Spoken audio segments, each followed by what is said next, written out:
마운트 사이나이 교수로 일하고 있고요. 그리고 마운트 사이나이 지금 가지고 있는 병원들이 많죠. 그래서 웨스트가 있고 메인 캠퍼스가 또 있고 다운타운이 있고 지금은 또 네서, 사우트 네서도 지금 마운트 사이나이 병원이 됐는데요. 그리고 또 브루클린에도 있고 엘머스트에도 마운트 사이나이가 있고요. 그래서 저희가 많은데 저는 마운트 사이나이 베티즈럴 다운타운 그리고 이제 메인 캠퍼스에 있습니다. 그래서 그냥 조금 이제 오늘 뭐를 얘기할까 1시간 얘기를 하는 거니까 좀 계획을 세워보면은요. 그래서 제가 뭐 하는 사람인지 얘기하고 그다음에 코비드에서 조금 얘기를 하고 그리고 제가 뭘 했는지 코비드 당시 코비드 한참 팬데믹이 무섭게 왔을 때 그리고 앞으로는 뭘 해야 될지 그리고 그 앞으로 계획 중에는 제가 하는 일이니까요. 제가 본업이니까요. 그래서 학문 문제, 대장 문제도 조금 얘기를 좀 해볼까 합니다. 그 질문 좀 받고요. 그리고 제가 얘기하면서 조금이라도 뭐 안 보입니다. 안 들립니다. 지금 무슨 얘기 하셨나요? 그냥 얘기해 주세요. 그때그때 답을 질문을 받으면서 하겠습니다. 괜찮겠죠, 사연 씨? 네, 말씀해 주세요. 언제든지요. 오케이. 저희 어머님 아버님이시고요. 1살 때였고요. 옆에가. 그리고 어, 저는 한국에서 보이스카우트를 8년 동안 열심히 했습니다. 그래서 고등학교 때까지 보이스카우트를 열심히 했고요. 여기 오른쪽에 어디 있는 계시죠? 가운데. 아, 오른쪽이요? 제가 여기 네. 있어요. 그리고 이게 지금 이것 때문에 안 보이실 텐데 유치원 때 갔고요. 그리고 미국 와서는 이제 대학교 스토니브룩 다녔고요. 그리고 코넬에서 제 멘토 선생님이신데 커닝햄 런던 선생님하고 코넬에서 2년 동안 HIV하고 에이즈 연구를 했어요. 그리고 결혼을 했고 의대를 미국 주립의대 다녔고요. 그리고서는 이제 외과 의사가 됐는데요. 왜 그러면은 왜 이제 다른 할 게 많은데 성형외과도 좋고 일반외과도 좋고 뭐 심장외과 하고 싶은 과들이 많은데 왜 대장학문외과 학문을 보고 대장을 보고 사느냐 그런 질문들을 하세요. 그래서 한국 환자분들이 저 보시고 나서도 아니 왜 김 선생 이런 걸 하시고 사세요? 다른 데 볼 것도 많은데 왜 엉덩이를 보고 사세요? 그렇게 물어보시는데 학문 문제가 쌀 씨 너무 재밌어 하시네. 근데 학문 문제가 이게 참 심각한 문제고 또 미국에는 대장 직장 학문 외과 의사가 학문만 보는 게 아니고 대장 수술을 해요, 미국은. 그러니까 한국에서는 대장 암수라는 사람 따로 있고 또 학문 수술하는 사람 따로 있는데 미국은 대장하고 직장 학문을 저희가 해요. 그러기 위해서는 4년 동안 의대를 다니고, 그러니까 4년 동안 대학교 다니고, 그 다음에 또 4년 동안 의대 다니고, 5년 동안 외과 레지던스를 한 다음에 1년이나 2년 동안 또 펠로십을 또 해요. 그래서 좀 공부하는 시간이 길어요. 그래서 왜 굳이 이거냐? 한국 사람들이 다른 세계 모든 나라 사람보다 대장암이 지금 이 2배로 넘었어요, 지금.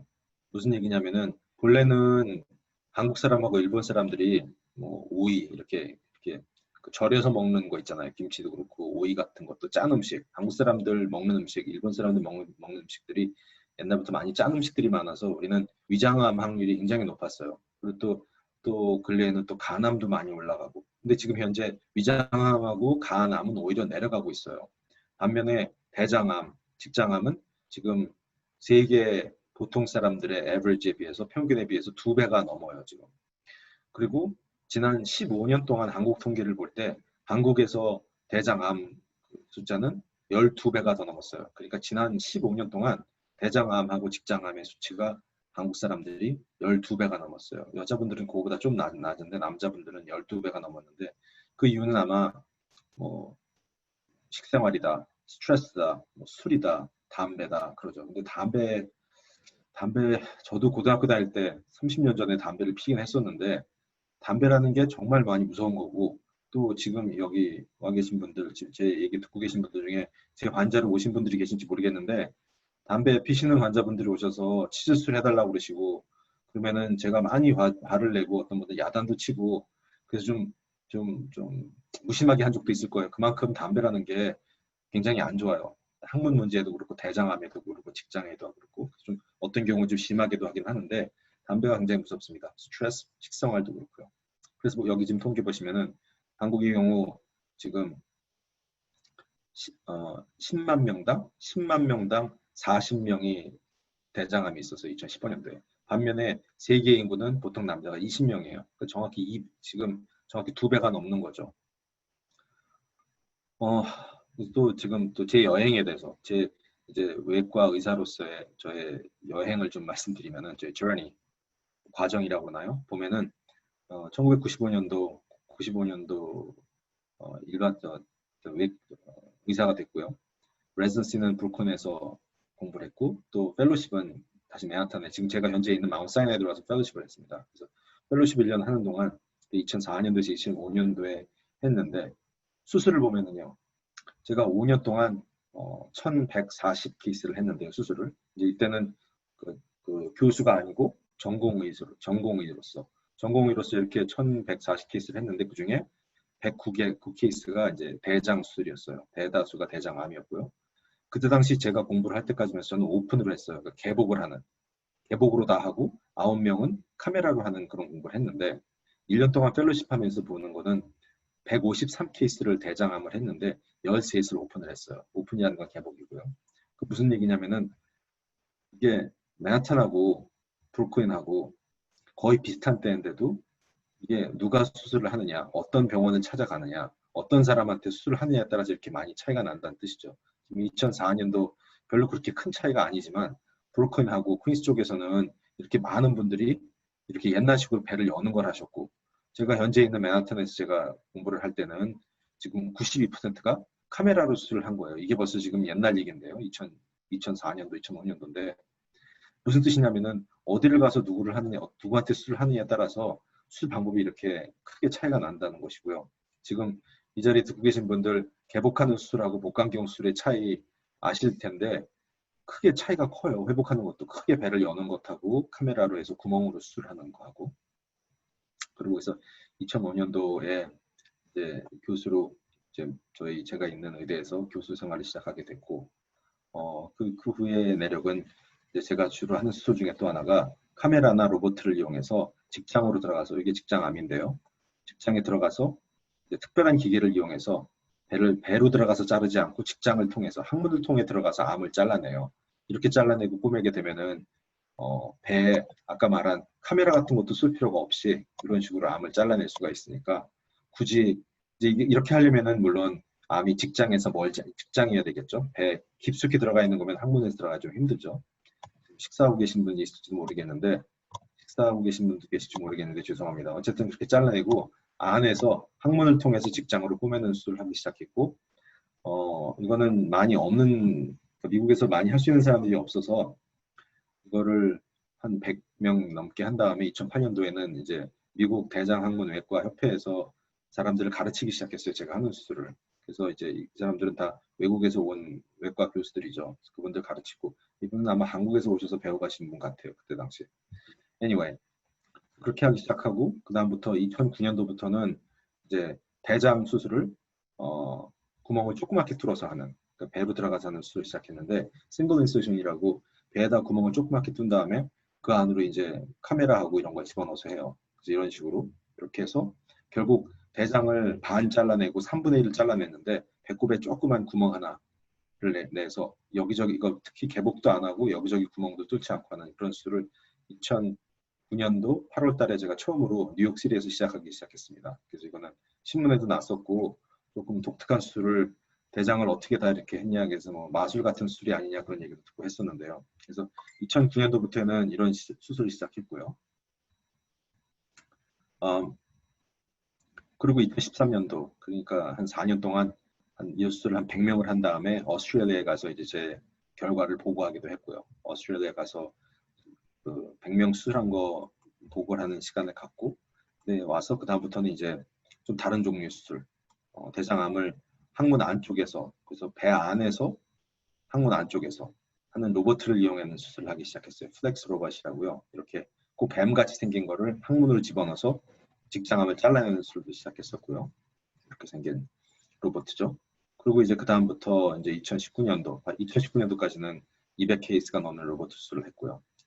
그래서 로봇 수술에 대해서 참 많이 수술을 하고 나름대로 이쪽에 완전히 엑스퍼트로 그런 발판을 잡고 있었는데 갑자기 코로나 바이러스가 생겼죠. 2019년도. 그래서 제가 사이나이에 외과 교수 일한 지 한 14년, 15년 만에 일이 생겨서 뭐 수술도 다 맡게 되고 그래서 갑자기 이제 뭐 군인처럼 저희 사이나이 시스템에 있는 여기저기 병원들을 돌아다니게 됐어요. 그래서 엘머스트 병원 가가지고 또 한 뭐 3, 4일 동안 코비드 환자들 보고 또 그 다음에 또 한 3, 4일 동안 브루클린에 가서 브루클린 병원 가서 사이나이 병원이요. 코비드 환자들 중환자실하고 응급실에서 코비드 환자들을 보고 그러면서 느낀 거는 그냥 이렇게 병원 일만 할 게 아니라 한국 사회, 한국 분들한테도 좀 뭔가 해야 되지 않냐 해서 같이 한인 의사협회에서 일하는 친구분들 다 모아서 여기 지금 KCS 디렉터신데 그 세라 씨도 그때 만나서 세라 씨 도움 받고 또 한인 협회들 많이 도움 받아서 그 프리 테스팅을 한 4번에 걸쳐서 1000명 조금 안 되게 테스트했던 것 같아요 그때. 근데 그러고 나서 이제 다시 이제 6월 말 7월부터는 제 본업으로 다시 돌아와서 이제 수술을 하기 시작했습니다. 그래서 그때 당시에 그 Korean Doctors Against COVID-19에서 웹사이트 만들어서 저희 핫라인도 운영했고 웹사이트 통해서 맨 처음에 뭐 4월 달, 3월 말에 4월 초에 정말 막 힘들어하시고 그랬을 때 웹사이트 봐서 인포메이션들을 쉐어했고 또 핫라인 지금도 그 핫라인이 아직도 운영이 되고 있습니다. 그리고 또 근래 전화 라인에 조금 더 많이 전화 들어오신 분도 있다고 그러는데요. 그것도 했고 또 이렇게 아마 여기 세라 씨도 사진 있으실 거예요 어디 지금 이렇게 여러 의대생들 그 뒤에 있는 분 모여서 이렇게 비도 와가지고 난리 치는 날에서 한번 했었고요. 기억나실지 모르겠는데 이건 뉴저지였던 것 같아요. 비가 엄청나게 와서 이것도 하고 그래서 참 뜻깊은 일, 좋은 일 하고 또 이렇게 하면서 지금 무엇보다 즐거웠던 거는 이렇게 힘들었던 게 이제 좀 어느 정도 종교를 지어져서 이제 숫자가 줄어들고 많이 나아졌나 안심은 하는데 지금 이거 오늘 지금 통계인데요. 보니까 아직도 숫자가 미국 같은 경우에는 총 케이스가 7 밀리언이 넘고요. 물론 한국에 비해서는 참 많이 차이가 나죠.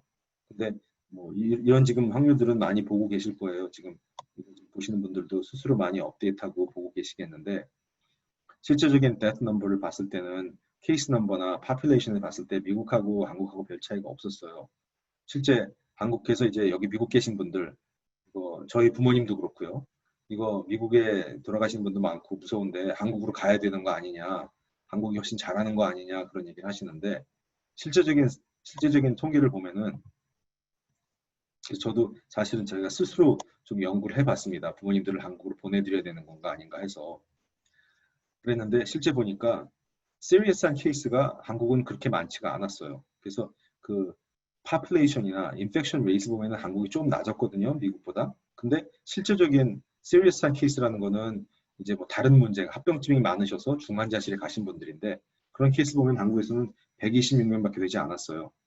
그랬기 때문에 그 실제 사망자의 숫자를 보면은 실제 사망자의 숫자가 그렇게 많지가 않죠. 근래 지금 이게 토로 데스는 398명이지만 근래 데스는 5명 정도인데요. 근데 이게 얼마나 시리어스한 병을 앓으셨나의 그 확률을 보면은 그렇게 차이가 나지가 않아요. 지금 미국하고 그거를 그 레이시오를 보게 되면은 그래서 실제적으로 한국이 미국보다 그렇게 잘한 건가에 대해서는 초기에는 솔직히 한국에서 많이 잘 움직였어요. 저희 미국보다. 그래서 좀 저도 답답하게 생각하긴 했었는데 초창기에 미국의 대응은.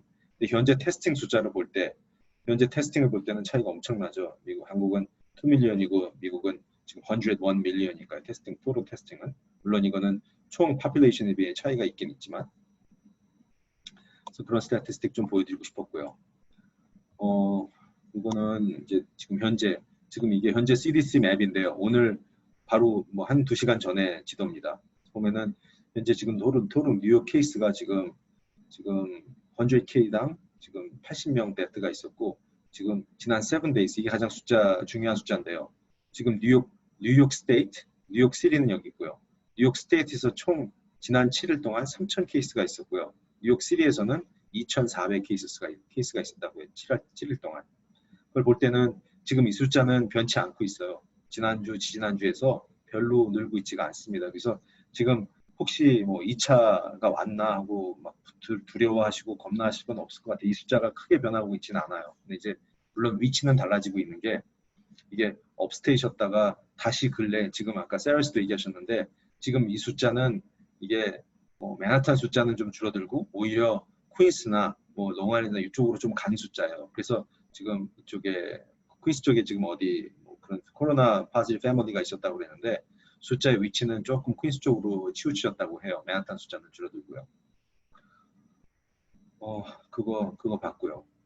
지금 뭐 이 얘기는 제가 굳이 하지 않아도 될 게 제 친한 친구 이현지 선생이 지난 몇 주 전에 이거 지금 코비드 세상에 어떻게 대응을 하나 어떤 테스트 하나 많이 자세하게 말씀드린 걸로 아는데 한번 이 생기고 나서 코비드 이 지나고 나서 코비드 후의 세상은 이렇게 식당도 갇혀 살아야 되고 밖에서 주로 먹어야 되고 좋아하는 스포츠 보실 때도 이렇게 직접 못 가고 이 사람들도 오죽 관중이 보고 싶었으면 이렇게 사진을 찍어서 올려놓고 스포츠를 했을까요? 근데 이런 세상에 살게 된 것 같습니다. 우선 지금 뭐 코비드에 대해서도 조금 질문을 제가 받고 그 다음에 다음 강의로 갈까요? 이제 학문 문제나 이런 거에 대해서요. 네, 혹시 지금 말씀해 주셨는데 코비드 신종 바이러스 19에 대해서 혹시 질문 있으신 분 계세요? 참여자분들 중에서요. 아라 선생님 뮤트를 꺼주시면은 질문하실 수 있을 것 같아요. 혹시 손 드실 분 계신가요? 질문 하나 드려도 될까요? 네, 네, 말씀하세요. 환영합니다. 네. 요번에 독감을 여기저기서 놔준다 하는 소리도 있는데요. 사람들이 코비드 19과 독감 주사에 대해서 굉장히 민감한데 이거를 꼭 맞아야 되나요? 특히 이번에는 맞아야 하나요? 이런 질문들이 많은 것 같은데 어떻게 답변을 좀 해드려야 될지, 우리는 어떻게 알고 있어야 될지 좀 말씀해 주시면 고맙겠습니다. 예. 아주 좋은 질문인데요. 사실 올해는 더, 뭐 평소에도 맞으셔야 되겠지만, 올해는 더더욱이 맞으셔야 돼요. 왜냐면은 이게 지금 다른 인플루엔자가 있으실 때, 인플루엔자가 걸리셔서 또 코로나가 걸릴 수 있는 그런 동시에 같이 걸릴 수 있는 확률도 있고요. 그래서 한 가지가 있다고 해서 다른 게 걸리지 않는다는 보장이 없기 때문에 두 가지가 걸리지 않도록 사실 저희가 코비드 파시티브한 코비드이 걸리신 분들이 있으셨을 당시에도 코비드 외에도 다른 감기도 걸리신 분들도 없지 않았어요. 지금 4월 달에 저희 환자들 중에요. 다른 누모니아가 있는데 또 코비드이 동시에 있는 분도 있었기 때문에 이번에 그 인플루엔자 시즌에는 무조건 받으셔야 되고 저희 뉴욕 한인 컴퍼니죠. Korean American Medical Practitioner Association 이현지 선생이 지금 회장님이시고요. 제가 지금 거기 부회장인데요. 저희 다음 주 토요일 날 준비하고 있습니다. 그 플루 백신 하는 거. 근데 오셔서 물론 보험 있으신 분들은 주치 선생님한테 가시고 보험 쓰면은 언제든지 받으실 수 있는데 그렇지 않으신 분들도 오시면은 저희가 백신 해드릴 수 있으니까 꼭 하셔야 돼요. 올해는 더더욱이 중요합니다. 감사합니다. 예. 감사합니다. 네, 혹시 코비드 19과 앞으로의 방향에 대해서 혹시 궁금하신 질문 한 분만 더 받겠습니다. 우리 주사 주는 친구. 네, 질문 드립니다. 예, 네. 말씀하세요. 예, 백신은 언제부터 그게 맞을 수 있고, 이 백신에 지금, 백신은 처음에 지금 현재 나오는 백신을 바로 맞는 것보다 좀 차후에, 이현진 선생님도 그러셨거든요.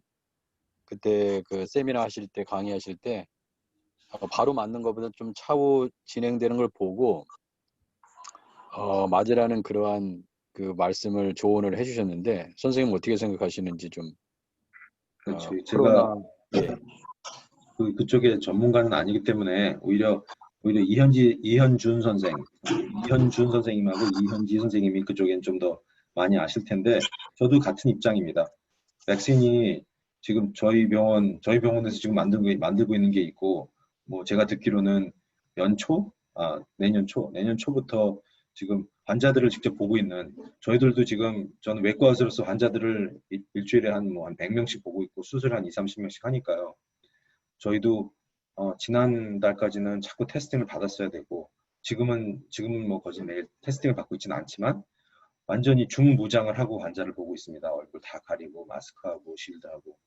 그래서 백신이 나오게 되면은 지금 저희 같은 환자를 보는 사람들은 무조건 저희 병원에서 처음부터 억지로 맞게 할 거예요. 그래서 저도 지금 아마 저 같은 사람이 퍼스트 라인으로 맞게 될 텐데 억지로. 근데 맨 처음에 나오게 된 백신은 지금 옛날 같으면 FDA에서 무슨 약 같은 걸 어프로브할 때 참 시간이 많이 걸렸어요. 근데 지금은 현재 백신을 만들고 테스팅 킷을 만들고 할 때도 옛날처럼 그렇게 프로퍼한 베링을 하지 않습니다. 그래서 옛날 같은 경우에는 애니멀 테스팅을 하고 또 사람 테스팅을 또 하고 해서 한참 동안 테스트를 해서 이게 겨우겨우 힘들게 통과되는 건데 지금은 이 모든 걸 좀 패스트 트랙 하느냐고 좀 달라져서 그런 게 좀 많이 완화가 된 상태이기 때문에 약간 좀 걱정이 되는 바는 있습니다. 걱정이 된다는 건 뭐 무슨 리액션이 생겨서 크게 문제가 될까 이런 것보다는 효과가 없지 않을까 하는 거 그런 거죠. 근데 그래서 저도 사실 좀 기다려보는 게 나쁘진 않다고 생각하는데 이거는 이번 가을에 오게 되는 이번 겨울에 오게 되는 세컨 웨이브 있다면은요. 세컨 웨이브가 어떻게 오느냐에 따라서 또 생각이 달라질 수 있겠죠. 근데 지금 그 여러 그 회사에서 만든 다양한 백신이 있을 것 같은데요.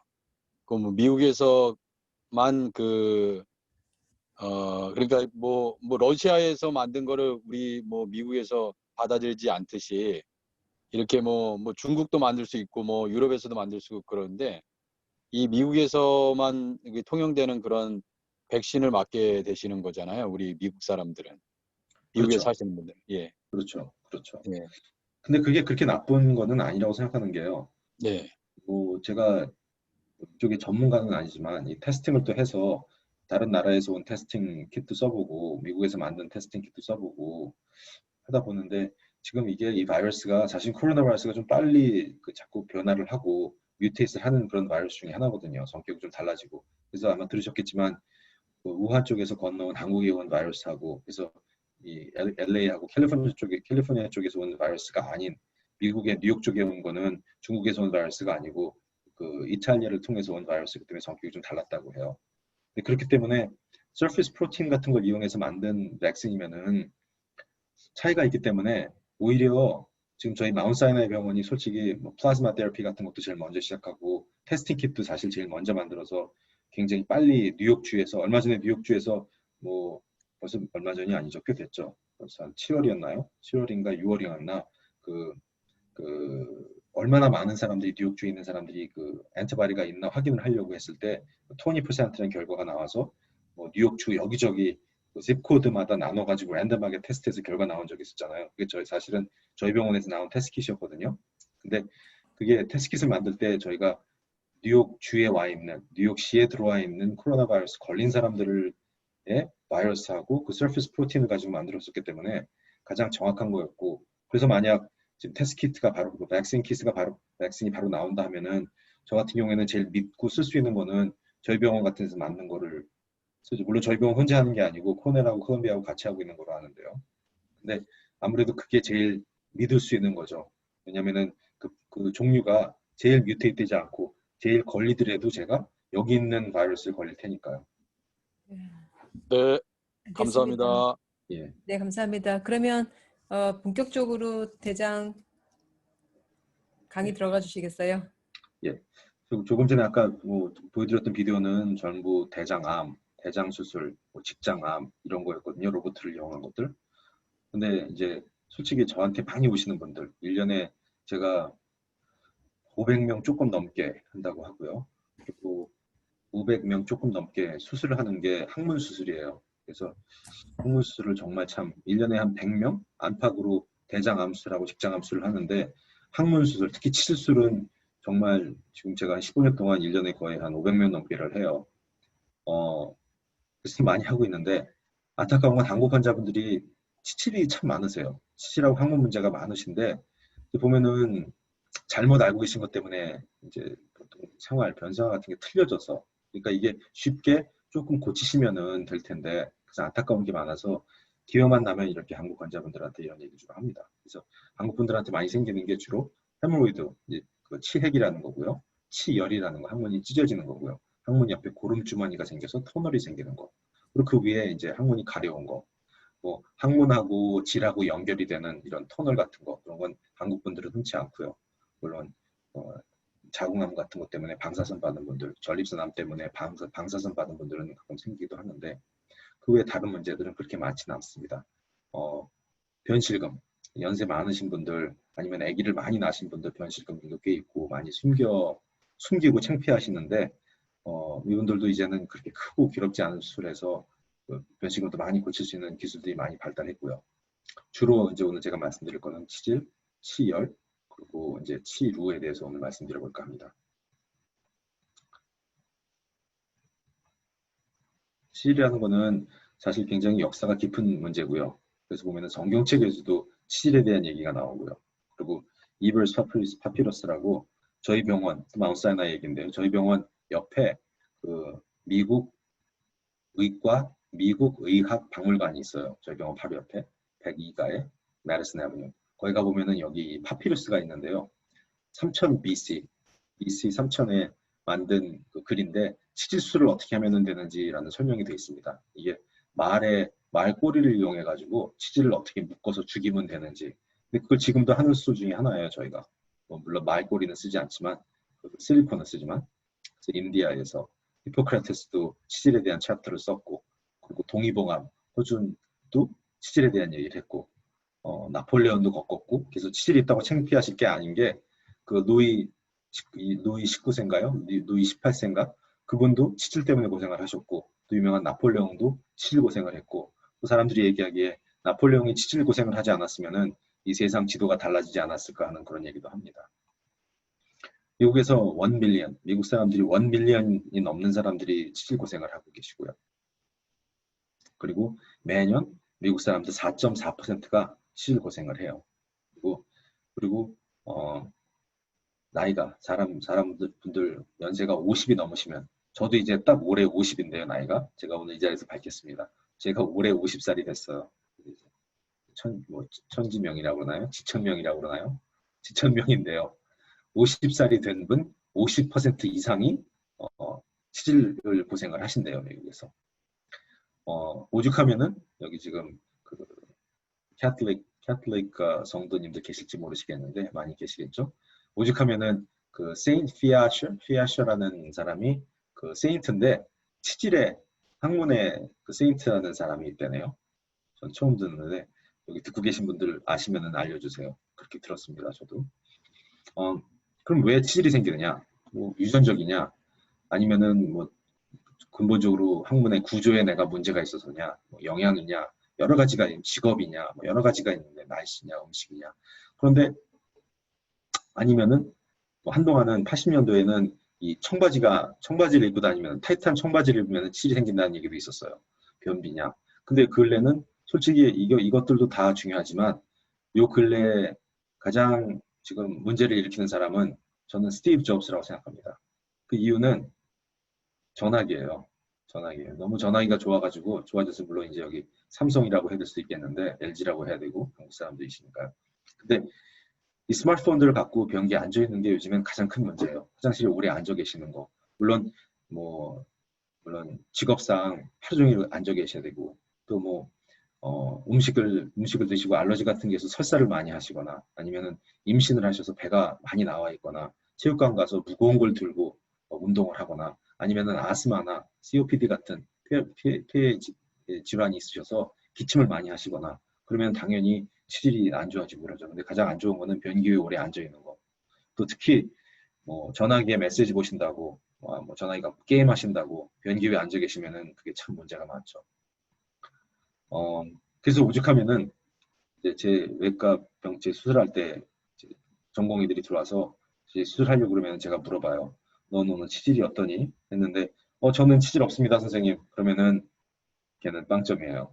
치질이 없는 사람이 없거든요. 근데 이제 치질이 누구나 다 있는데, 치질이 왜냐면은 항문안에서 마치 그 자동차 엔진의 가스켓 같은, 수도꼭지에 있는 고무 바킹 같은 역할을 하는 거니까 없으면 안 돼요. 이게 없으면은 방구도 컨트롤 안 되고 설사도 날 때 이렇게 물도 새고 그러기 때문에 중요한 건데, 문제는 이게 너무 붓고 커지고, 그래서 이제 밀려 나오고 가끔 또 안에서 피가 나고, 이제 그러면은 문제가 되는 거죠. 지금 hopefully 식사들이 다 끝나셨기를 바라는데, 지금 이제 그림들을 보여드리면은 항문의 바깥에 있는 치질이 있고, 안쪽에 있는 거는 1, 2, 3, 4단계가 있고요. 또 바깥에 혈전이 생기는 치질이 또 있습니다. 화면이 쉐어가 안 되는 것 같아요. 슬라이드 혹시 다른 슬라이드를 보여주셨나요? 지금 제가 계속 슬라이드 보여드리고 있는데요. 아니요, 쉐어가 그냥 안 되고 있나요? 저는 땡큐 슬라이드만 보고 있어서. 그래요? 잠깐만요. 지금 저는 your screen sharing is paused. 지금 되나요? 지금 보이시나요? 아직은 안 보이는데요. 지금은요? 스탑 쉐어, 아, 됐습니다. 예, 그러신, 아, 저만 안 보이나요, 그러면? 아니에요. 안 보여요. 네, 지금 다른 슬라이드를 올려주시면 될 것 같아요. 아직도 땡큐가 있습니다. 네, 아직도 땡큐. 그래요? 아, 그럼 여태까지 지금 그 슬라이드를 못 보고 계셨네. 네, 저희는 그래서 원래 준비한 슬라이드 없으신 줄 알았어요. 아, 아이고. 지금 보이시나요? 아, 그럼? 네, 지금 네, 새로운 슬라이드예요. 네. 아이고, 그랬구나. 죄송합니다. 지금 좀 넘어가겠습니다. 그러면은. 지금 여태까지 제가 얘기했던 거고요. 예, 예. 네, 여기까지 왔습니다. 그래서 항문 안쪽에 있어야 되는 쿠션이에요. 별관이라는 건. 치질이라는 건, 치액이라는 건. 근데 이제 이게 붓게 되면 바깥으로 밀려 나오고, 또 이게 안쪽에 있는 거, 외치액, 내치액, 아니면 이렇게 믹스된 치액. 근데 저한테 오시면은 어떤 종류를 내가 갖고 있나요? 하고 많이 궁금해 하시는 계신 분들이 있는데, 이게 어떤 종류든 이제 그거를 덜 밀려 나오게 해야 되고, 피가 나지 않도록 해야 되고, 그런 게 중요한 거죠. 웨이트액이 생겨서 이렇게 붓게 되면은 이제 또 이런 걸 갖고 또 저한테 오신다고요. 오시는 건 이거 혹시 뭐 암이 아니냐 놀라고 무서워서 오시는데, 그러면은 아닌 분들이 이런 걸 갖고 오신 분들이 많아요. 이제 지금 예, 암이 아니냐? 그러면 이건 그냥 혈전이에요. 오래 앉아 계셨거나 치질이 좀 있으신 분이 화장실에 오래 앉아 계셨거나 배에 힘을 줬거나 아니면 뭐 기침을 좀 하셨거나 그러면은 그래가지고 뭐 물건을 많이 오래 들고 무거운 걸 오래 들고 계셨거나 그러면 이제 이런 문제가 생기죠. 이제 그게 통증을 많이 일으키게 되면은 제가 사무실에서 이렇게 마취를 좀 한 다음에 잘라내기도 하는데 이렇게 잘라내면 많이 고생을 하세요. 뜨거운 물에 들어눕고 반신욕 하시고 그러면 그냥 쉽게 해결되는 경우가 많고요.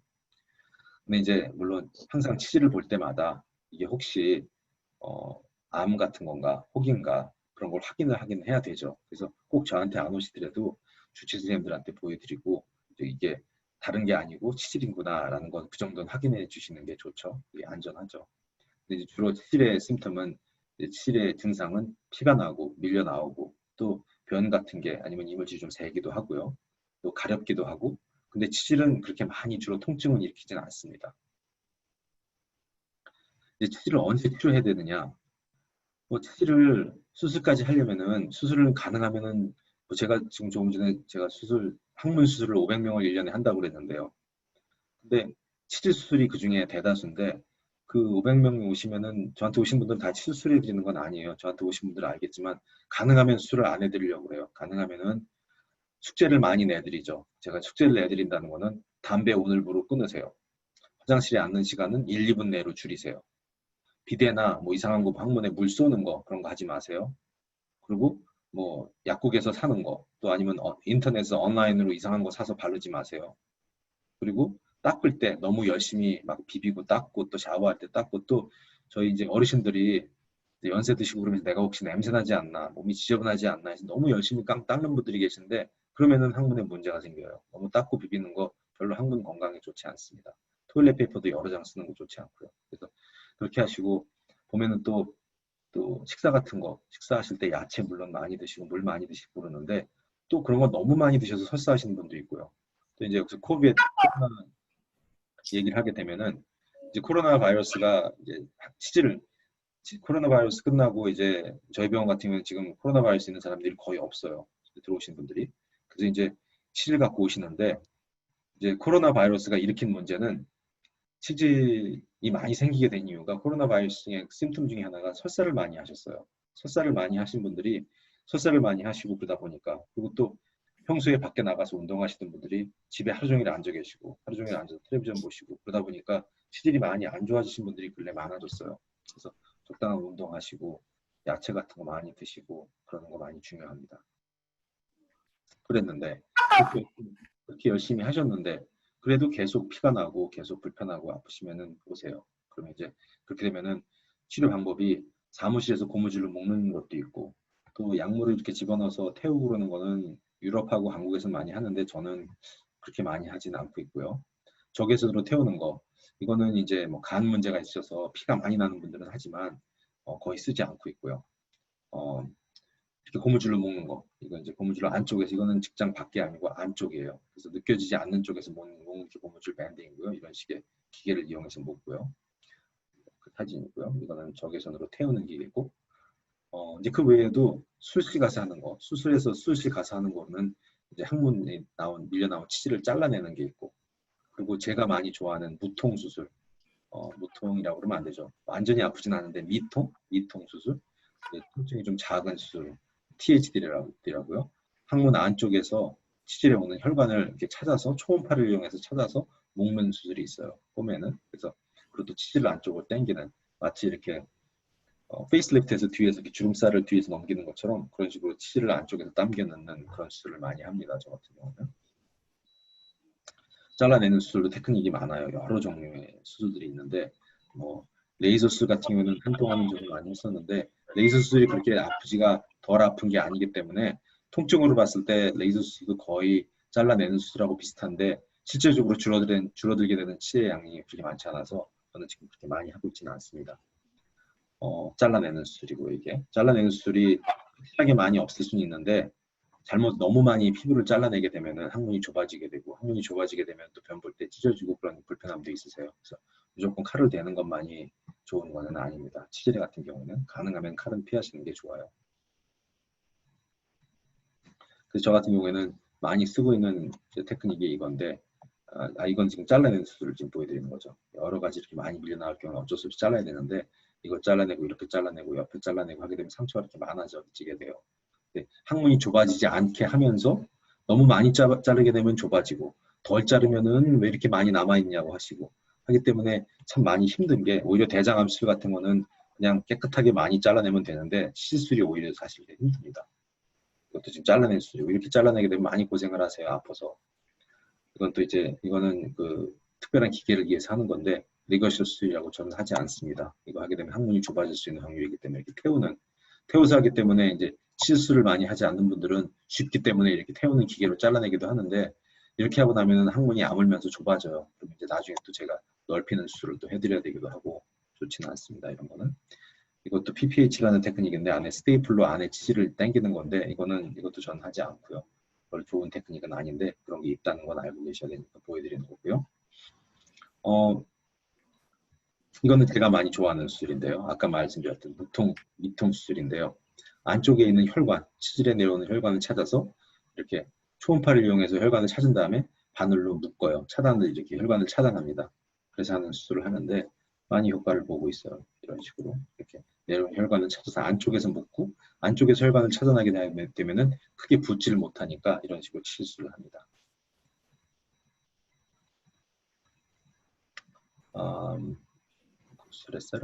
이런 식으로 이렇게 밖에 혈관이 많이 부어 나와 있는 분들 이런 경우에는 솔직히 잘라내기가 힘들죠. 이런 경우에는 이렇게 큰 치질 이쪽에 또 큰 치질 다 잘라내게 되면 항문이 너무 좁아지게 되니까 그렇게 안쪽에서 혈관들을 차단하게 되면은 하고 나면 이렇게 항문이 전처럼 젊었을 때처럼 돌아갈 수가 있는 거죠.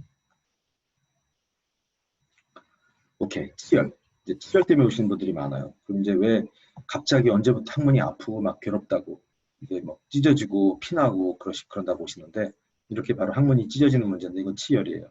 이거는 지금 이번에 코비드 있고 나서 집에서 또 일 못 하시고 밖에 못 나가시고 친구들 만나서 기분 좋게 놀러 다니지 못하고 산책도 못 하시고 집에 계시고 스트레스 받고 커피 드시고 티 드시고 그래서 이렇게 또 잠도 잘 못 주무시고 그래서 치열이 생기신 분들이 있어요. 이유는 지금 왜 그런 얘기를 제가 했느냐면요. 스트레스가 많아지면 항문 근육이 타이트해져요. 항문 근육이 이렇게 타이트해지게 되면은 변 볼 때 나도 모르게 찢어지게 되는 문제가 생깁니다. 근데 그거는 신기하게도 커피나 카페인이 들어있는 음식을 많이 드시거나 수면이 부족하시거나 아니면 정신적으로 스트레스가 있어서 민감해지시고 나면은 이렇게 항문이 찢어질 수가 있어요. 사실 지금 좀 늦게 들어오신 분들 지금 제 백그라운드 보시면 제가 꼭 하와이에 와 있는 것 같은데요. 사실 저는 지금 이 맨하탄에 있는 제 오피스입니다. 근데 지금 이렇게 하와이 백그라운드를 해드린 이유는 좀 기분 좋게 스트레스 푸시면서 강의 들으시라고. 그래서 스트레스가 줄어들어야지만 항문이 찢어지는 치열이 괜찮아져요. 그래서 마음이 릴렉스가 되면은 마음이 릴렉스가 안 되고 커피 끊기 힘드시면은 최소한 뜨거운 물에 들어가 눕는 거. 그 좌욕이 아니고요. 비대가 아니고 반신욕. 욕조에다가 뜨거운 물 들어가 눕는 거. 또 이제 한국 그 어르신들은 물 낭비하시는 거 아까우셔서 제스티아 같은 데다 뜨거운 물 붓고 쪼그리 앉으시는데 그게 아니고 욕조에 들어가 누우셔야 돼요. 뜨거운 물에. 그 비데나 그런데 제스티아 같은 데 앉아 계시면 항문이 더 빠지는 문제가 생깁니다. 그래서 항문이 찢어지고 아물고 찢어지고 아물고 하다 보면 이렇게 뭐가 자라요. 근데 이거는 자꾸 찢어지고 아물고 하면서 생긴 스카기 때문에 이제 모르는 사람들이 보면은 나 이거 치질이 있어 왔습니다. 또 의사들도 웬만한 의사들은 항문을 많이 보지 않는 의사들은 이거 보면은 치질인 줄 아세요. 근데 치질이 아니고 이거는 계속 항문이 찢어지고 아물고 하면서 생기게 된 그런 상처고 그런 이제 스카 티슈죠. 그래서 이건 어떻게 치료하느냐? 이제 주로 변을 부드럽게 만들고 그래서 변이 나올 때 쉽게 나오도록 하고 그리고 이런 분들이 오시면은 항문에 손가락을 집어넣는 검사를 하지 않아요. 왜냐하면 그렇게 찢어지는 게 있는데 항문 안에 검사하게 되면 엄청나게 아프죠. 그래서 이제 그런 걸 가지고 응급실을 가셨는데 응급실에서 어떤 의사가 모르고 뭐 들여다보는 기계를 넣는다든가 손가락을 집어넣으면은 이제 저한테 오셔서 얘기하세요.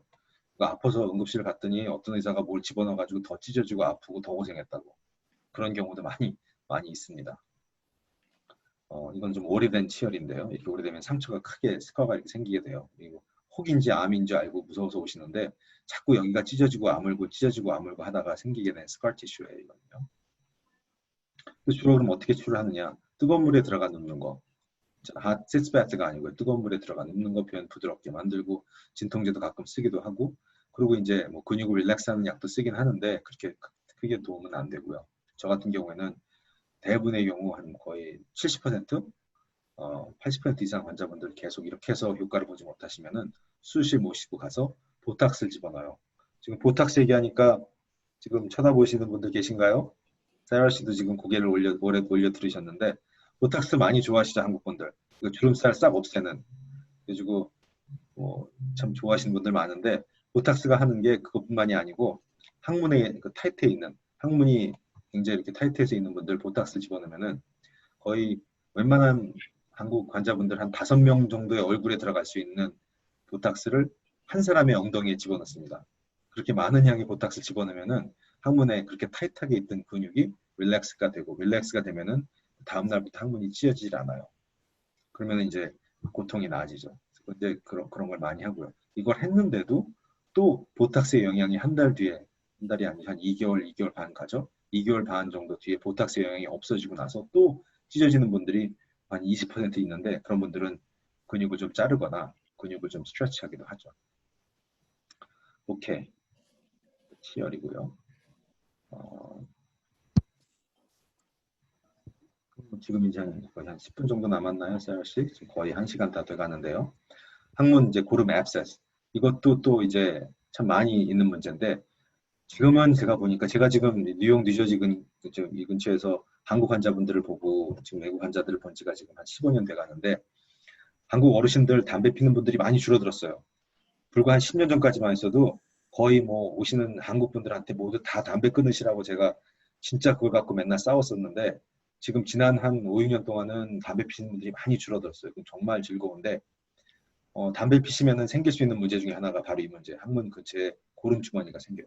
그 이유는 뭐냐면은 항문 안쪽에는 본래 땀샘이 있어요. 입에 이 구강 내에 그 이제 침샘이 있는 것처럼 항문 안쪽에도 침샘이 있어요. 땀샘이. 근데 그 이유는 입안에서 침이 나와서 음식물을 이렇게 젖게 하는 것처럼 항문에서 변이 나올 때도 그 안쪽에서 땀샘이 있어서 변이 딱딱하게 나오다 항문 다치지 않도록 하는 그런 윤활유 역할을 하는 그런 침 같은 게 있어요. 조금 더 미끈미끈한데요. 침보다.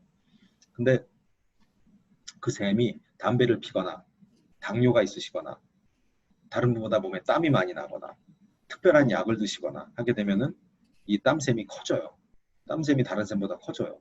그러면은 이 땀샘들이 여기서 땀을 만들어서 이 항문 안으로 보내야 되는데 그래서 이게 위치가 여기 있기도 하고 밖에 있기도 하고 근데 땀샘이 커지면은 그만큼 그 땀샘 내에 염증이 생길 확률이 높아지고요. 특히 담배가 있거나 뭐 한국 분들은 많지 않으신데 HIV, 에이즈가 있으시거나 아니면 간 이식 수술하시거나 신장 이식 수술하셔서 약 드셔야 되는 분들은 이런 항문 근처에 고름 주머니가 생길 확률이 굉장히 높아지고 또 이런 고름 주머니가 생기고 나면은 고름이 터지게 돼요.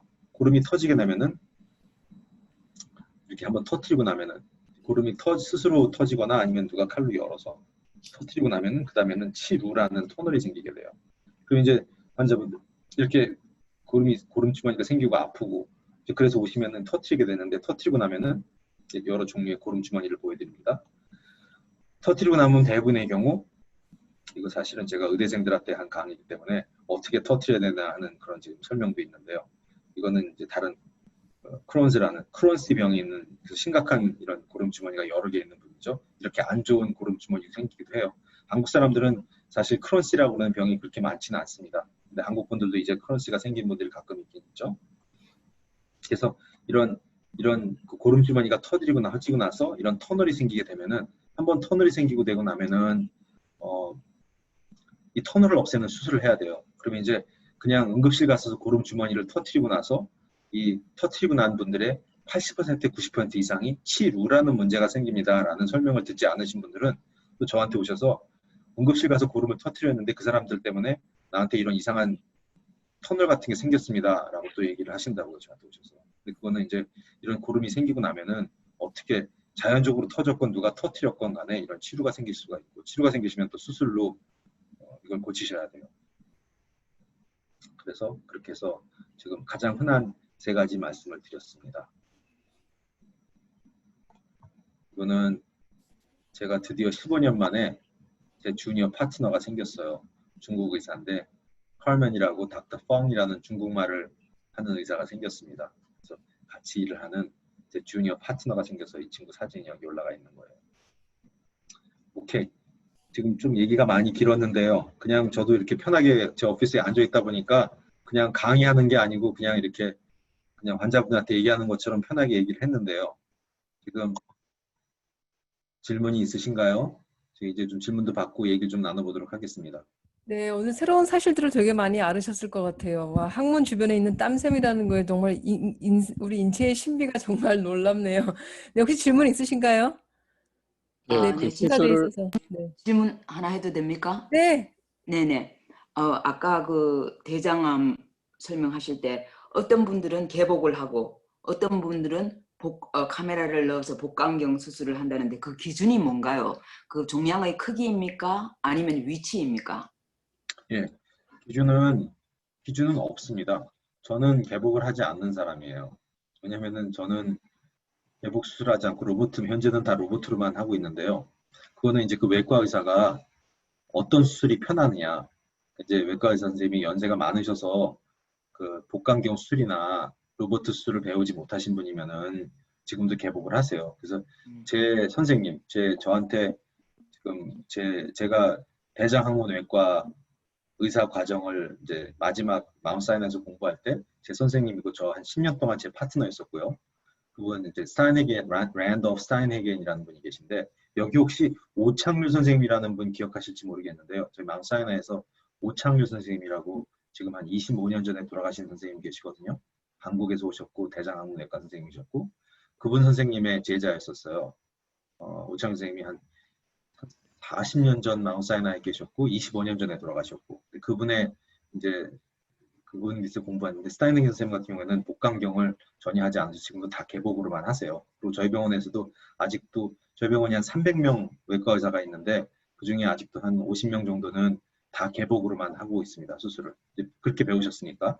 그리고 또 한 100명 정도는 복강경을 하고 그리고 한 5명 정도는 로봇으로 대장암 수술을 하는데 그래서 어떤 테크닉으로 수술을 하느냐가 중요한 건 아니고 뭐 배를 열었건 뭐 로봇을 썼건 그 복강경을 썼건 중요한 거는 정확하게 나와야 될 곳이 나와야 되는. 근데 이제 대장암 수술 같은 경우에는 보통 대장 수술하고는 좀 다른 게요. 그냥 뭐 그 대장 개실 같은 것 때문에 수술하거나 아니면 혹 같은 것 때문에 수술할 경우에는 굳이 암 수술이 아니기 때문에 그냥 대장이나 직장으로 바로 가서 그 부분을 잘라내는 수술을 해요. 근데 이제 암 수술을 할 때는 그렇게 하지 않고 대동맥하고 대동맥에서 바로 연결된 그 장으로 가는 혈관을 먼저 찾아요. 근데 그 이유는 혈관으로 가서 그 대장으로 가는 혈관을 찾아서 거기를 먼저 묶고 시작을 해요.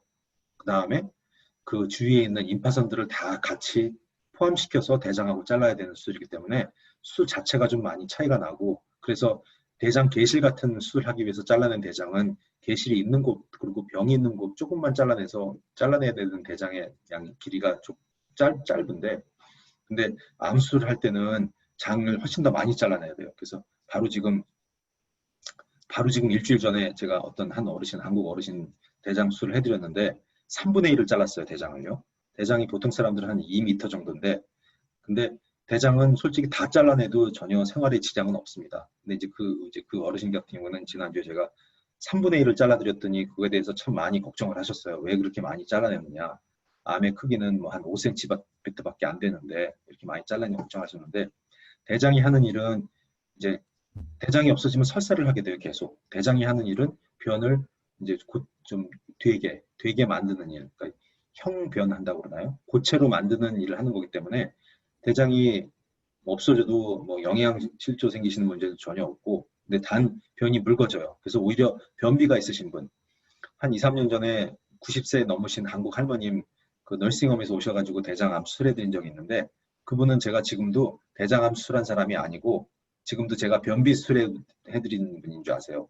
변비 때문에 대장 내시경을 하셨는데 직장암, 대장암이 있어서 잘라내고 많이 잘라냈어요. 그래서 한 3분의 1 없애졌더니 그 다음부터는 그냥 뭐 야채 안 드셔도 변이 항상 부드럽게 나온다고 제가 변비 수술해드렸는 줄 아세요. 그래서 대장 수술해서 대장을 어느 정도 없애면은 문제가 생기는 게 아니고 변이 좀 묽어지고 갑니다. 제가 또 딴 얘기를 했나요? 다른 아니요. 질문 그러면 받겠습니다. 결론적으로 꼭 개복 수술을 할 필요는 없다는 없죠. 이제 건가요? 단 전에 개복 수술을 한번 하셨었고 전에 하셨던 개복 수술 때문에 아니면 전에 하셨던 탈장 수술 때문에 대장 안에 협착이 무척 심하다. 그래서 소장, 대장이 서로 많이 붙어 있고 배 벽에 많이 붙어 있고 그렇게 되면은 복강경 수술이나 로봇 수술이 좀 힘들어질 수가 있어요. 그래서 불과 한 10년 전까지만 했어도 제가 이제 복강경 수술 많이 할 때까지만 했어도 개복한 상처가 있는 분들은 복강경으로 시도하겠습니다만 어려우면은 개복을 할 수도 있습니다. 라고 그렇게 했었죠. 근데 지금은 뭐 개복했던 분들도 다 복강경으로 하고 좀 시간이 많이 걸릴 수는 있어요. 협착된 장을 이렇게 띄어야 되니까. 하지만 복강경 수술, 로봇 수술 충분히 가능합니다. 네, 감사합니다. 네, 혹시 또 질문 있으세요? 네, 그 변을 볼 때 안에 있는 것이 이제 나오잖아요. 나오는 케이스 같은 경우에는 전부 다 수술은 별로 권장하지 않으신다고 그랬는데 만약에 그럴 경우에는 어떻게 하는 게 좋은 건지 예. 지금 이제 이런 말씀을 드리면은 저한테 찾아오시는 분들이 그러니까 정말 이제 저도 바라는 게 좀 심각하지 않은 문제 가지시고는 안 오셨으면 좋겠어요. 근데 그 이유는 이제 들락거리는 치질이 있거든요. 그게 있는데 그거를 달고 사시는 분들이 많아요. 치질이 좀 많이 커지면은 변 볼 때 밀려 나왔다가 수술로 들어가기도 하고 좀 시간이 걸리고 나면은 좀 더 많이 나오고 나면은 이제 변 보고 나서 나와 있는 걸 좀 닦으시고 집어넣으시는 그런 경우. 죄송합니다. 조금 지저분한 말씀을 드리는 것 같은데. 근데 그래도 괜찮아요. 그게 오래돼도 암이 될 게 아니고 대장 내시경 했는데 대장 내시경 한 GI 선생님이 그 소화기 내과 선생님이 이거는 그냥 치질입니다. 걱정하셔야 될 혹이 아닙니다. 치질입니다. 치질이 심하시네요. 그런 말씀 들으셨어도 꼭 굳이 그거 수술하실 필요는 없어요. 왜냐면은 그게 아무리 오래 있어도 암이 되는 것도 아니고 이제 물론 그게 자꾸 커져서 들락거리다가 다쳐서 피도 자꾸 나고 피가 자꾸 나서 좀 빈혈도 생기시고 그래서 뭐 철분도 드셔야 되고 뭐 가끔 수혈도 한번 한 적 있다. 아니면은 이게 자꾸 밀려 나와서 변이 샌다. 그렇게 되면은 한번 생각하셔서 수술을 하셔야 되죠. 그렇지 않고 그냥 가끔 밀려 나오고 그러는 거라면은 굳이 칼까지 대실 필요는 없는데 대신 그렇게 자꾸 밀려 나오는 게 있는 분들은 그게 크기가 적당하면은 사무실에 제가 고무줄로 묶는다든가 뭐 굳이 수술실 가지 않아도 사무실 치료 같은 건 볼 수 있는 거죠. 근데 이제 가장 중요한 거는 그렇게 밀려 나오는 게 있으면 그게 혹시 치질인지 아니면 혹인지 다른 건지를 확인하고 일단 확인해서 그냥 치질이다 그러면은 굳이 칼까지 대실 필요는 없습니다. 근데 그렇게 벌써 들락거리기 시작하면은 불편하셔서 언젠가는 없애긴 없애야 돼요. 네, 감사합니다. 여성 대장암에 대해서는 얘기 안 해주셨는데 아까 남성분들이 한인이 아니고 한국인 남자가 이 2배 정도 이상의 높은 발병률을 보인다고 그러셨는데 여성분들은 어떻죠? 얼마 전에 제 친구가 대장암 진단을 받고 아마 다음 주 월요일 날 모 병원에서 수술 약속이 잡혀 있다고 그러는데 생존율 같은 거 이런 거 어떻게 예, 궁금하기도 합니다. 어떻죠? 이제 그 여자분들은 지금 가장 심각한 거는 그 대장암이 생기시는 분들의 연세가 많이 줄어들었다는 거예요. 본래 저희 미국 대장학문외과 협회, 그리고 미국 소화기내과 협회, 미국 암협회에서 이제 권장하는 건 50세가 되면은 그때부터 대장 내시경을 시작하자 했었는데, 그게 2018년도 여름에 달라졌어요. 그래서 45세가 됐습니다. 그래서 50세가 아니고 이제는 45세부터. 근데 이것도 사실은 조금 좀 의미가 없는 게, 이거를 정하는 거는 메디케어 때문에 그러는 거거든요. 보험이고. 그래서 보면은 한국이나 일본 같은 경우에는 45세부터 대장 내시경 하는 게 벌써 지금 한 10년 넘게 그렇게 권장이 됐어요.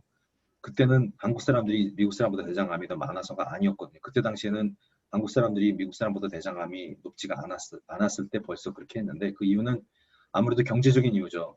한국에서는 뭐 대장 내시경 같은 게 싸니까 미국보다. 그런 경제적인 가만이 있기 때문에 이게 뭐 앱소웃하게 꼭 45세 전에는 하면 안 된다는 건 아닌데 보험으로 커버가 된다는 거죠. 45이면은. 한국 여자분들의 경우는 한국 남자들에 비해서는 비교해 볼 때는 대장암 확률이 좀 낮긴 한데요. 그래도 세계 모든 사람들을 볼 때는 한국 여자분들도 대장암의 확률이 훨씬 높습니다. 그렇게 2배까지는 되지는 않는데, 근데 제가 알기로는 0.7%가 그러니까 2배가 좀 되지 않게 1.7, 그러니까 2.0가 아니고 1.7배가 되는 걸로 알고 있어요. 한국 여자분들은. 그건 아무래도 뭐 한국 남자분들하고 식생활이 비슷한 걸 하시니까 그렇겠죠. 대장암 단계는 뭐 다른 거하고 똑같이 1단계부터 4단계인데요. 1단계다 하면은 대장 안에 자라고 있는 장 내에서 밖에 나오지 않은 게 1단계고요.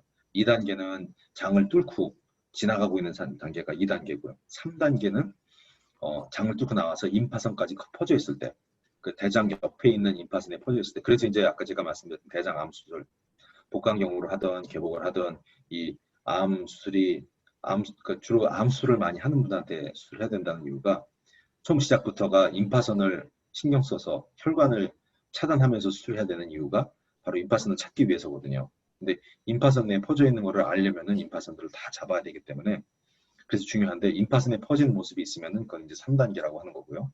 그리고 4단계라는 거는 이제 간이나 폐에 퍼져 있을 때, 이제 소위 말기라고 하는데, 저는 말기라는 말을 그렇게 많이 쓰는 걸 좋아하지는 않습니다. 이유는 말기라 해도 항암하고 뭐 또 직장암 같은 경우에는 방사선도 같이 병행하고 하게 되면은, 지금은 약들이 많이 발달해서 뭐 거의 암이 없어지는 분들이 많아요. 그래서 심한 경우에는 워낙 반응을 잘 보여서 암이 커진다 지워져서 직장 내에 있었던 암이 거의 안 보일 경우도 있는데, 뭐 그렇다고 해서 수술을 안 하시는 건 아니죠.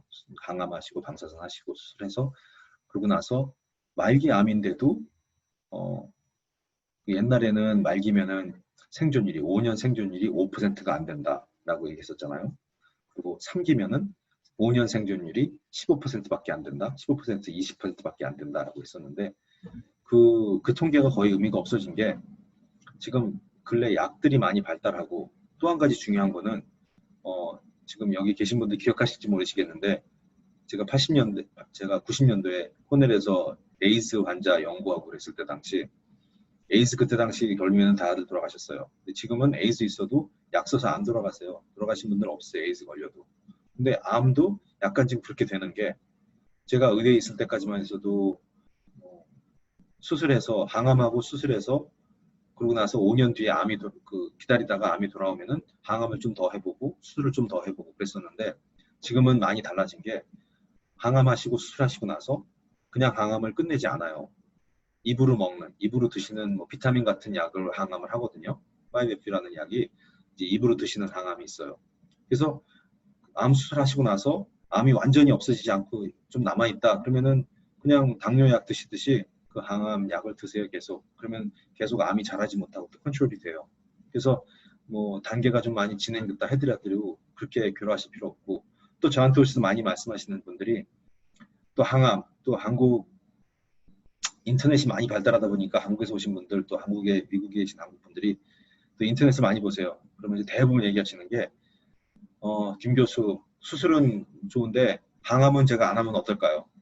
내가 아는 사람도 항암하다 죽었는데 항암을 안 하면 어떨까요? 그리고 항암 때문에 이제 암을 투병하시다가 돌아가시는 분들이 항암 때문에 돌아가셨다고 생각하시는데 그게 참 문제가 잘못된 생각이에요. 왜냐면은 항암이 때문에 돌아가시는 게 아니고 항암을 계속 하셔야 돼서, 그러니까 암이 수술에도 반응을 하지 않고 항암에도 반응을 하지 않았기 때문에 계속 항암을 하셔야 돼서, 암이 계속 자라니까 계속 항암을 하셔야 돼서 돌아가시게 되는 분들이 생기게 되거든요. 근데 그분들은 주로 대부분 다 항암을 처음에 반응을 제대로 못하고 수술도 잘 못하셨고 그랬기 때문에 항암을 더 계속 하셔야 되고, 그래서 결국 항암하시다가 돌아가시거든요. 근데 이제 주위에 계신 분들이 볼 때는 항암을 너무 열심히 하고 괴롭게 하시고 그러다가 돌아가셔서 이 항암 때문에 돌아가셨나. 물론 저는 항암하는 사람이 아니지만 이제 그래서 이 항암하시는 항암 의사분들에 대한 선입견이 이제 그렇게 많이 생각하시는 분들이 계세요. 참 안타깝죠. 제가 내과 의사 입장에서 볼 때는. 그래서 그거는 아닙니다. 또 딴 얘기로 제가 많이 흘러갔네요. 질문은 대답이 됐을까요? 네, 감사합니다. 혹시 마지막으로 한 번 더 질문 혹시 있으시면 예, 한번 더. 말씀하세요. 네, 없으신 것 같아요. 예. 네, 김 교수님 마지막으로 어디서 일하시는지 한 번 더 말씀해 주시고요. 네. 네. 저는 맨하탄의 마운트 사이나이, 뭐 여기저기 사인 많이 보셨을 거예요. 마운트 사이나이가 주이시 병원이고 1800년도 말에 주이시 병원에서 주이시 하스피털에서 마운트 사이나이로 이름을 바꿨잖아요. 그리고 지금은 뭐 곳곳에 있습니다. 맨하탄에도 웨스트사이드에 있고 또 업타운에 있고 메디슨 애버뉴, 또 배트 이즈레일, 지금 롱아일랜드 있고 엘머스테도 있고 브루클린에도 있고요. 저는 다운타운 유니온 스퀘어에 있는 데서 지금 한 80% 시간 보내고요. 플러싱에 스페셜티 프랙티스라고 있어요. 지금 여기 계신 분들 중에 제 후배한테 수술 받으신 분도 있을지 모르겠는데 파블로 킴이라고 혈관내과 하는 친구 있어요. 수술 진짜 잘하는 혈관내과 친구 있는데 그 친구랑 저랑 또 간 수술하는 친구랑 또 유방암 수술하는 친구랑 이렇게 해서 플러싱에 메인 스트리트하고 루즈벨트 딱 크로스 되는데 전철역 바로 옆에 오피스가 있습니다. 그래서 토요일 일주일에 한 달에 2번 토요일, 그리고 매주 월요일 날 저는 거기 가 있고요. 그리고 그 나머지 시간은 맨하탄에 있습니다. 네, 네, 질문 있으신가요? 예, 김상현 교수님 오피스는 따로 그러면은 맨하탄 외에는 없으신가요? 아, 저는 풀타임 교수진에 있기 때문에 저는 개인 프랙티스가 아닙니다. 그래서 아주 좋아요. 그래서 뭐 보험도 뭐 안 받는 보험이 전혀 없고요. 아무리 이상한 보험을 사셨어도, 좀 이런 얘기하면 죄송한데 보험이 하도 여러 가지가 있다 보니까 저도 이제는 무슨 보험이 있는지도 모르겠고요. 그래서 또 뭐 메디케어는 당연하고요. 메디케이드 또 처음 들어보시는 보험도 제가 거진 다 받고 있는 거로 압니다. 그래서 그거는 많이 편하실 거예요, 한국 환자분들이. 네, 그러면은 그 교수님하고 어포인먼트를 하려 그러면 어떻게 컨택을 하면 되나요? 네, 좋은 저희 오피스 질문이세요. 전화하시면 되죠. 네. 오피스 번호 한번 불러주실 수 있으세요? 아, 예.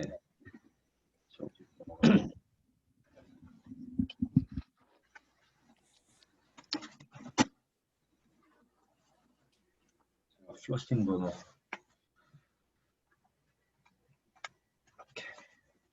제 플러싱 오피스 번호는 718-559-0312고요.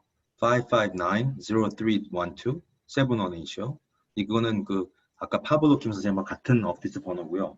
제 맨하탄 오피스 넘버는 212-420-3960입니다. 212-420-3960이요. 오케이. 네, 정말 감사합니다. 저를 볼 일이 없으셔야죠. 저를 보러 오시면은 안 좋은 겁니다. 가능하면 저는 피하시는 게 좋습니다. 네, 네, 알겠습니다. 이렇게 좋은 정보 주셨는데요. 혹시 정말 필요하시고 그 자문이 필요하시다고 하면은 언제든지는 안 되겠지만 어쨌든 꼭 연락해 보세요. 오늘 이 기회에 너무 감사합니다. 네, 다음에도 내년 초에도 이렇게 기회 한번 또 가질 수 있으면 정말 좋겠습니다. 저도 좋습니다. 예, 네, 감사합니다. 예, 교수님. 감사합니다. 네, 이렇게 오늘 많은 분 33명 네, 참여해 주셨는데 너무 감사하고요. 이렇게 귀한 정보 어디서 듣기 너무 어려운 것 같아요. 네, 이렇게 유튜브 같은 데 돌아다니는 정보는 너무 신뢰하지 마시고 이렇게 직접 전문가가 이야기하시는 교수님이 이야기하시는 이런 정보가 정말 진짜 정보입니다. 알겠죠?